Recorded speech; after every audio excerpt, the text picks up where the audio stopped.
Hi guys, welcome back to Life in Progress. And for today's episode, I have invited someone, Miss Cleo, an entrepreneur and a student and so much more. Nung nag-arrive si Cleo dito, honestly, wala pa kaming topic na pag-uusapan namin. Ngayon lang namin siya ginawa because our theme for this year is we want life to surprise us. Okay.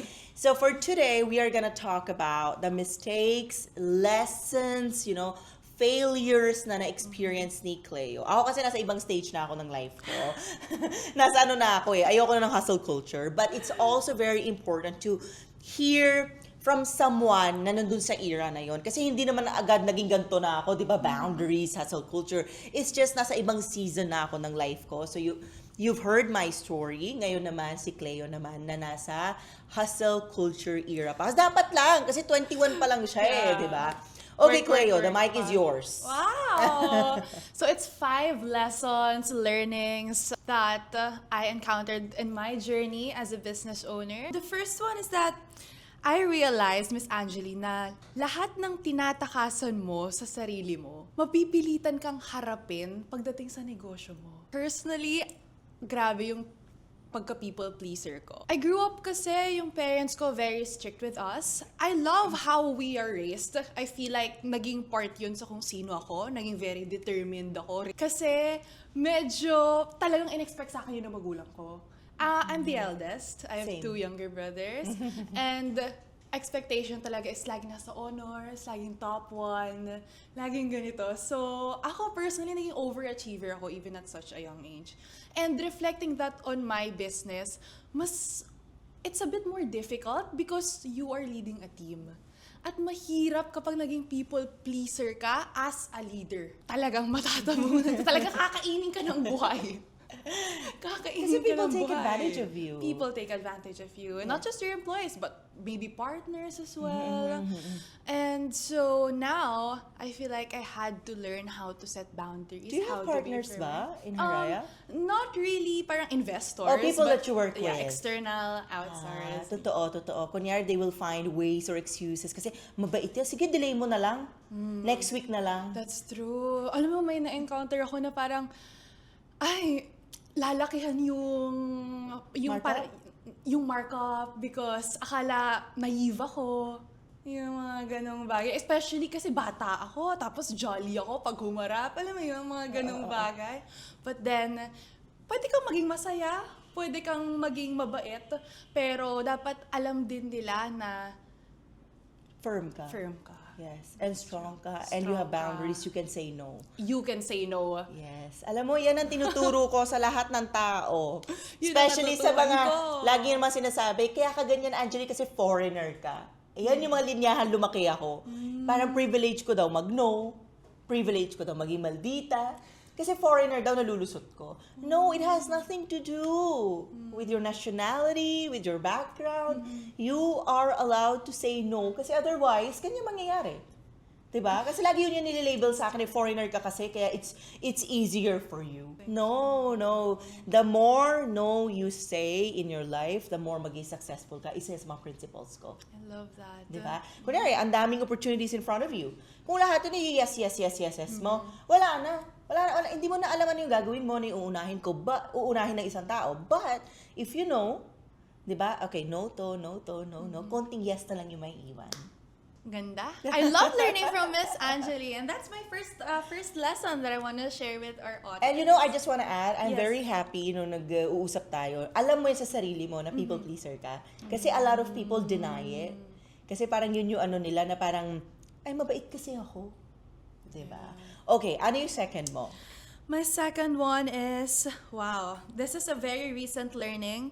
And it might be a bit controversial, but for me, do not gatekeep your ideas from people. Pero you don't have to share it with everyone. But for me, feedback is still very important. Especially as a business owner. Tapos sobrang laki ng risk, sobrang laki ng investment. For me kasi, dahil nga may pagka-people pleaser ako, I feel like it all stems from that na gusto ko, I want to just surprise them. Na parang may malaking event na lang ako, or may malaking launch na lang ako, and I'm not asking for feedback before launching it. Like, gini-gatekeep ko talaga siya. Gini-gatekeep ko siya. Pangit ba yun? Ha? Pangit yun? Not really. I mean, gini-gatekeep Yung idea or yun yung mangyayari? Sa team mo? sa team. I mean, for me lang, personally, what I've learned from this is do not gatekeep it from people who you know will add value to it. Okay. Yes, pero syempre, hindi mo naman kailangan sabihin It's to a lot. the world or to TikTok bago mo pa i-launch. Diba may mga bagay na you have to keep it to yourself or to the business May mo matututunan na. din ako dyan kasi medyo ganyan din ako, di ko sinasabi. Parang gusto mo kasi gugulatin mo na lang sila. O parang, may pinapatunayan. May pinapatunayan. Oo. Napagdaanan ko na yan, pero tumanda na ako. So, wala nang ganyang factor. Medyo ego rin siguro. Yung parang feeling mo, ang galing mo. Yeah. Kaya ko to. Ako mag-execute nito. Tapos pagod na pagod ka na, wala ka ng boses. Maluha-luha ka na. Totoo. And hindi mo narinig yung mga feedback, opinion, ideas na mahalaga para sa ikasasuccessful pa. Right. So, I think especially when you're starting out and especially when you're young, ang kalaban kasi natin dito is we don't have the wisdom yet because wala pa tayong experience. That's why, for me, parang shortcut to success. Well, syempre walang shortcut. But for me, one of the most important recipes is mentorship. Because yung mga hindi mo pa napagdaanan na ng ibang mentors tao. mo, ng ibang tao. And that advice, one advice can save you from a very expensive mistake. Oh my God, I learned that. Okay. I learned that from you. I will remember that. Dati ganyan ako eh. Sinisarili ko lang. Sa notes ko nga, di ba nabanggit ko yun, buong buhay ko na sa notes ko, sa iPhone ko. Pero now, siguro, from my end naman, I shared with my team na, Yes. kasi ayoko na gumalaw. Gusto ko lang i-delegate. So you will learn that. Okay. Sooner or later. Soon you will learn that, di ba? Parang, it's a progress kasi, di ba? It's a process. Yung progress is a process. Progress is a process. Yes. Kaya nga, it's life in progress. Love that. Di ba? One day, you can be superwoman.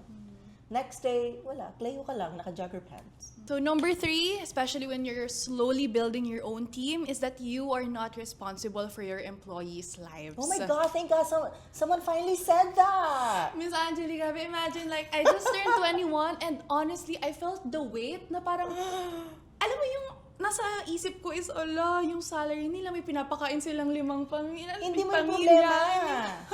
Girl. I thought it was on No! me. Oh, magagalit naman ako. Mga triggers ko kasi yan eh. So sorry kung magwawala ako konti.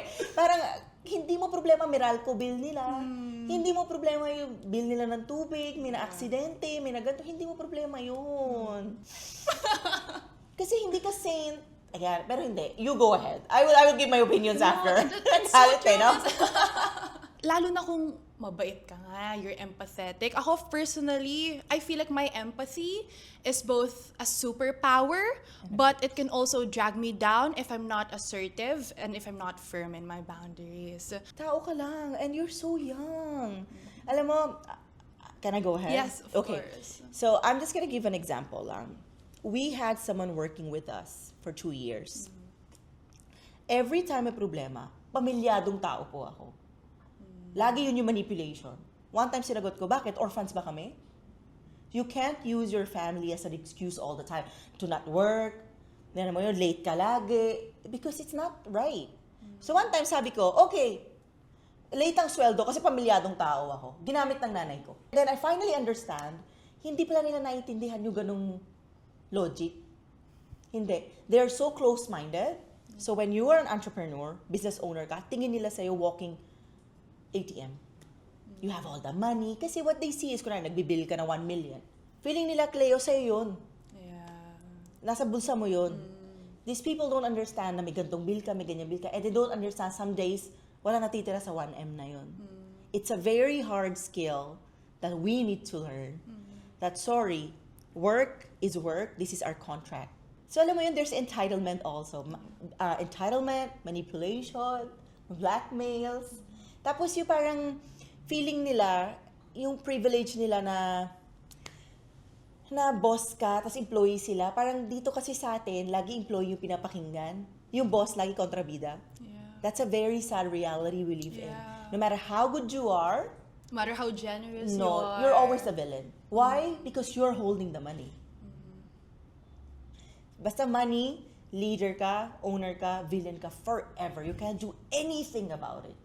Kaya nga now, I think if there's one thing you can pick up from me, let them think that you're a villain. I wanna reiterate yung sinabi mo kanina, Miss Angeline, na may mga bagay na hindi mo na kailangang marinig, makita, at Yes. masasabi. Yes. Kasi I feel like parang we live in a world na just because you have a business, parang, actually, add ko dyan, yun nangyari sunog sa LA. Just because mayaman ka na sunugan ng mansion, it doesn't mean you don't have memories. It doesn't mean wala nawala sa'yo. Kasi nakita ko yan just because someone has money, it doesn't mean di sila human beings. Nasunugan ka ng bahay, no matter gaano ka kayaman, gaano ka kahirap, parehas kayo na sa same situation. But yung empathy do sa mayayaman, halos wala. Ang sinasabi pa sa comments, they can get a new mansion. They have a different mansion in ganito. Kunwari kay Paris Hilton. Yeah. Doon lumaki yung baby niya. Mabibili niya pa ba yun? No, but people can't empathize with her. Kasi may pera siya. So, as business owners, ganun din tayo. Kaya nga, Cleo, ang advice ko sa'yo, tell your team, starting tomorrow, I'm not your family. I'm not your family. I told them Good. yesterday. I told Good. them yesterday. I'm not your family. Or else, they will eat you alive. Yeah. You know, it doesn't mean they're bad. Hindi. I love my employees. I'm sure you also love your Do employees. super appreciate. But you are also a human being at the end of the day who gets tired, disappointed, abused. And girl, gusto mo matulog sa gabi. Right? Let's go to the next one. Next one na. Number 4 na. Kung hindi mo natapos sa usapan na to, kasi 14 years na ako nasa business, I can talk about it like the whole day. Okay, number 4, do not delegate too early. Especially if you're starting out. Kasi maraming aspiring business owners that dream to have a team, dream to have a big team, and they delegate too early to the point na they're not yet an expert at this aspect, and instead of learning it on your own, talagang dinelegate na agad even without the resources yet. That's the thing. For me, I'm very proud to say na lahat talaga ng aspect ng business talagang inaral ko. So kahit mawala yung isa, mawala yung live seller, I can do my live selling. Mawala yung fulfillment, I can pack our orders. Mawala yung, for example, accounting, nag-aral ako ng accounting. The workbook I had was from my school. Alam mo yun, mawala yung HR, kaya kong tumayo. So I feel like, grabe, because I think one of the things na overlooked when you're building your business is that it's actually a leadership position that you're signing up for. It's not just being a business owner. At part nun is that you have to, for me, I think you have to be knowledgeable at all the aspects. You don't have to be an expert. For example, paid ads. I delegated paid ads now. I'm not an expert at it, but I have a few knowledge about it. Para hindi ka rin maloko. Exactly. I agree. Ganun ko rin binild yung access, no? I was just telling my teammates na sa akin pa yung folders from 2011 when I started. Markup ko lang ng 300 pesos. Yes, I kept all my folders. Kasi nga, yan, mga visa filing, kaya ang galing ko mag-drive. Lahat ng parking na vertical kaya kong gawin. Nag-drive ako everywhere. Europe, New Zealand, Australia. Kasi nga, it's a skill. Diba, one time when we were in Iceland, yung client namin, parang nasiraan sila ng bus, kailangan niya pumunta agad ng Reykjavik. Kinuha ko yung kotse, nag-drive ako 4 hours papunta, 4 hours pabalik. Hindi ako Icelandic driver, hindi ako guide, but I have the skill to drive. And I have the license. I'm confident. Kasi dinaanan mo yun yung process na yun, di ba? Again, because progress is a process. So, katulad mo rin ako, marunong din ako mag-ads. Lahat marunong ako. Hindi lang marunong mag-edit ng video. Marunong mag-edit ng photos. Pinagdaanan ko yan. Marunong ako mag-file ng visas. Messenger. Girl, like ko nga ito sinasabi sa mga tao. Sinasabi nyo, yung mga business owners, kami ang pinaka-privileged. No, we are the slaves of our own business. Mawala yung isa, gising ka 2 a.m., gagawin mo yung work niya. That's true. Diba? So it's not That's true na parang tayo yung walang ginagawa. No. Yung delegation part, I just want to add, kasi mas matanda na ako sa'yo. I delegated after 12 years. Wow. And nagkaroon ako ng withdrawals. Last year, nagkaroon ako ng crisis identity. Hindi ko alam. That's why I was saying, hindi ko alam who I am outside Access Travel. Kasi masyadong matagal ako nag-delegate. In my case, never naging part ng dreams ko na, oh, one day I'm gonna delegate and let go of this. No. I told myself, oh, I'm gonna be in this business my whole life. I'm gonna get old here. Yeah. Hindi pala. One day pala, yung baby mo, lalaki na siya. On its own na siya. So, nasa ganung stage ako right now, after 14 years in the business. Wow. Malaki na yung baby ko. Yeah. Yung mga tao ko na yung nag-ano. But I still can't let go of it.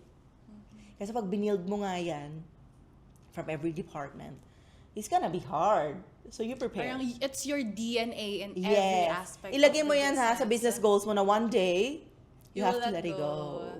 You have to let her fly. Yes, and magkakaroon ka ng crisis konti. Parang, oh my God, who am I outside this business? Okay, the fifth one. Okay, the fifth one. It's just very straightforward, Miss Angeli, pero ito pinaniniwalaan ko. No matter how good your product or service is, it's nothing without marketing. Siyempre, marketing student ka eh. No, I'm an entrep student. Trip ka ba? I'm an entrep student. Uy, someone told me you're marketing daw. My employees ko kanina. Okay, I'm sorry. I stand corrected. Pero, alam mo, I met this parang girl yesterday. She has a really good product, like very innovator. Alam mo yun? Like talagang patented yung product niya and everything. But, hindi siya na-appreciate ng tao kasi hindi siya na-market. You know what I mean? So, baka kasi yung aspiring business owners who are watching this are too focused on perfecting the product. Alam mo yun? Na hindi na nabibigyan ng oras yung paano ba siya ibebenta? Meron bang may kailangan talaga niyan? And I think, grabe, ang dami mong kailangan pagsabay-sabayin. Totoo. I agree with that. Nung pinasok namin yung kombucha business, yung kombucha lang, kasi access medyo, kasi travel is very, alam mo yung dreamy. Yes. So, nung pinasok namin yung kombucha, di kami ready. Wala kami alam. I believe kasi, kailangan pumasok ka muna, saka mo siya ready. Because there's no perfect time. I don't believe there's perfect time, there's perfect product, wala. Kasi kombucha namin, sobrang ayos, then bigla naka-encounter kami na nag-leak sa delivery. Sabi ko, oh my God, we have to improve it. So, doon mo lang siya natutunan. So, that's why it's very important you create the product and launch it and you learn along the way. Kasi people will tell you, that's where you put parang importance sa value of feedbacks. Kasi if sa bahay ka lang, nag-develop ka ng products, hindi mo malalaman what's wrong with it. That's true. You have to let people try it. Pag na-try ng mga tao, sila magsasabi sa'yo what's wrong with it. And reiterate from there. Yes. Then you learn from it, then you develop, then you innovate, you keep on improving, ganyan. That's what I believe in. Same with Access. Diba sa Access, naglabas kami ng merch. Actually, naglabas kami ng merch. Experiment ko sana yung sa TikTok community namin. Tapos realize ko, di ko pala kaya mag-live selling. So ngayon, parang tigil na namin yung merch. It's too time-consuming for me. See, kung hindi ko yung ginawa, lagi Hindi na mo lang siya what if malalaman. sa mind ko. Like, what if nag-try ako na TikTok live? That's why, let life surprise you, but be ready to do the things. That's so Diba? I true. love it. Okay, your last message na lang before we end our episode. Di ako rin. My last message, follow your dreams, follow your goals. Especially, I personally believe that entrepreneurship is very spiritual. For you to put the thing that's only in your mind and bring it to reality. Sarap. Grabe, kakaibang feeling. It's very fulfilling. So I encourage you guys to do that, to do it as well, especially if you think you have the vision. But don't forget to also learn along the way, learn from mentors, learn from experts, and don't forget to ask for advice. Especially now, dami ng mentors online. That's so true. Unlike yung panahon ko, Diyos ko, wala naman TikTok, wala naman kahit ano, kapaka-paka. Wala nagma-marketing ano nun. Yung mga marketing ng mga brands. Cleo, baka ako na yung next, kinakabahan ako. Okay, I think that's all. Thank you so much for your Thank time, your you. energy, and your effort. That's all, guys. Please head over to our Instagram account, Life in Progress PH. My podcast account on TikTok is Life in Progress Pod. Please plug in your accounts. Yeah, you can follow me at Cleo Loque on Facebook and Instagram and TikTok, and also at Hiraya